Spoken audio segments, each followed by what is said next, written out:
Hello, it's going to be a quick one today because this is about take 45 and it's stupid o'clock and I need to go to bed. Danielle, if you don't know, is my wife. She had a stroke, she's aged 35, she's in hospital at the moment, and this vlog really is just about documenting how that kind of impacts our family and the changes we are making as a family going forward, not just to deal with what's happening, but also because we want to inject more living into our family life. And so it's kind of a return to family life from our kind of suspended existence at the moment with her being in hospital and the changes that happen afterwards. It's only me for the moment. I can't film in hospital and Danielle can't really speak at the moment, but as she recovers, as she gets better, you'll hear more and more from her, and we'll start to talk about how the changes that we're making to our family life and to our lives in light of this kind of life-changing thing that's happened. Not because of it, but in light of it, and wanting to turn it into a positive force for good, a catalyst of change or whatever, to spur us on to make our lives different in a way that is beneficial to us. And we want to share that with you, and we want to hear from you. We want to encourage you to get in touch. I know a lot of you will know Danielle, want to know how she's doing. Can I just first say thank you so much for all the kindness that you've showed her, for those of you for people that have sent cards and flowers and gifts, and those that have offered practical help. I really do appreciate it, and all those comments that you guys have left, hundreds and hundreds of comments. I spent a good chunk of time today reading them to Danielle, and she really appreciated it. It was quite moving for her to see how concerned for her people are, and so thank you very much, because that is helping her get better, and so I'm eternally grateful to you for that. Thank you. She had physiotherapy today and occupational therapy, focusing on starting to look at her coming home and starting to look at can she do normal things safely. So they were looking at, is she going to be safe in the kitchen, looking at how she stands up and sits down and her walking. There's a few balance issues there. Her gross motor skills are really good. She's quite fast with both hands. The finer motor skills need a little bit of polishing. Having said that though, she did her buttons up. She got herself dressed today, did the buttons on her blouse up.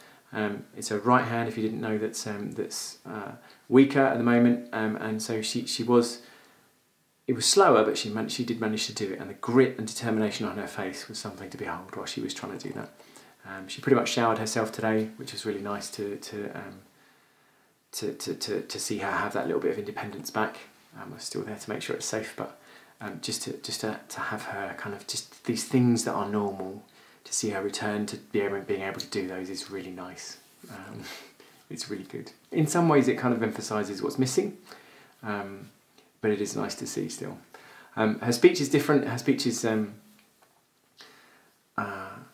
quite a challenge for her. She finds it very frustrating not being able to communicate effectively, and if I'm not there and she has to talk to someone, it's quite intimidating for her because she's not confident that she can make herself understood. She's not confident they're going to be patient with her. That's mostly due to a couple of members of staff who are one particular member of staff there who's just really, really out of order, not a healthcare professional.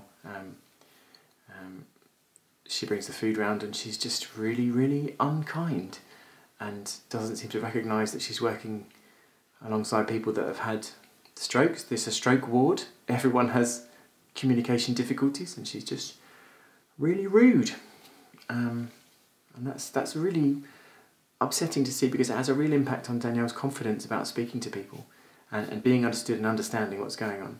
And that also changes on depending on how tired she is as well. So she had a nap this afternoon. When she woke up, it was very, very difficult for her to understand what was being said to her, and very difficult to understand what she was saying as well. So it doesn't change throughout the day depending on how tired she is and how well she can communicate. And she had some speech therapy today as well, sort of an assessment looking at how she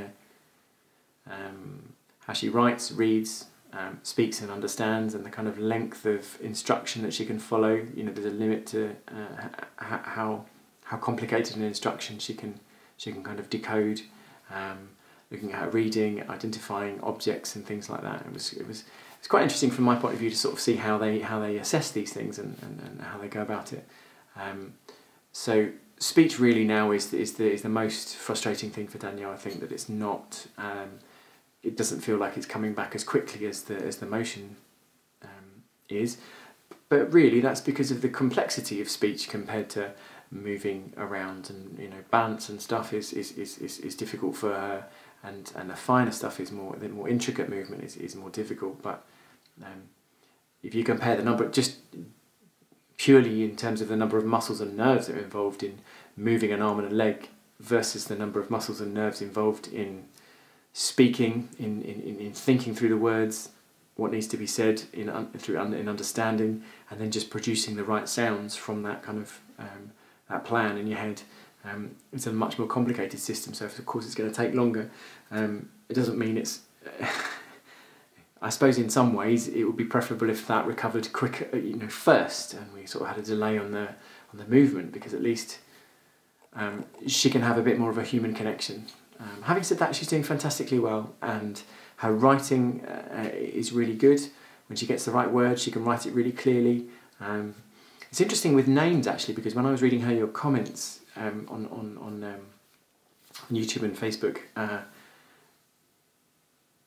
when I said the person's name, if she knew them, she didn't understand it. But when I showed her the name or wrote it down, she instantly understood it. And then at other times, I'm reading her the menu for the food. She can't read it herself, and she only understands it when I read it. So it seems it's really odd and interesting how the brain kind of treats, I guess, new information and memories differently, and it's interesting from that point of view. It's so frustrating for her, and she's being so brave and determined about it. It's impressive. I'm in awe of her.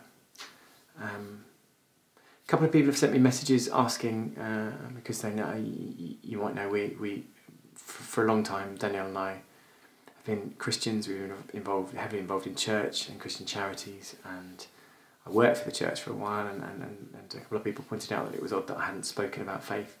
That's deliberate. I'm not ready to right now,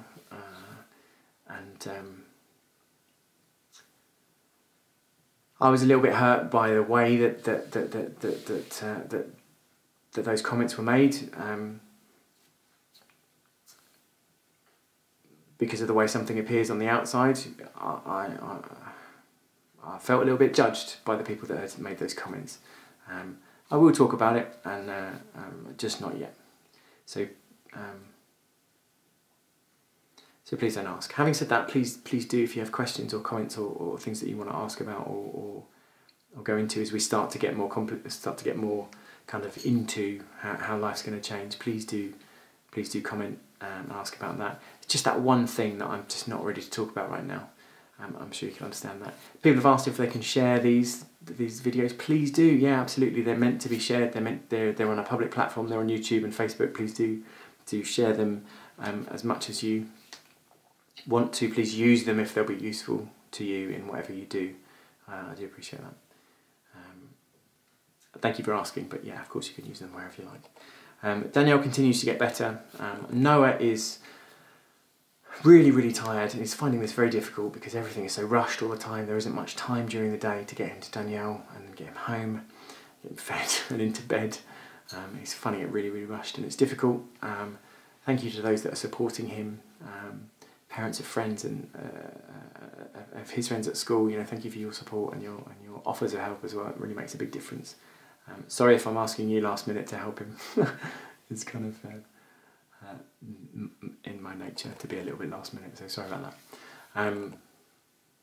Yeah, please make sure that you hug your friends and your family, and well, maybe not hug them if you're not a huggy person, but tell them that you appreciate them in whatever way is appropriate to your personality and your relationships. Show them that you appreciate them. Tell them, say, I appreciate your friendship. I really do. It means a lot to me. Please do that. That's a really important thing. Yeah, and have a great week. Have a great day. I'll see you tomorrow. Take care. Bye.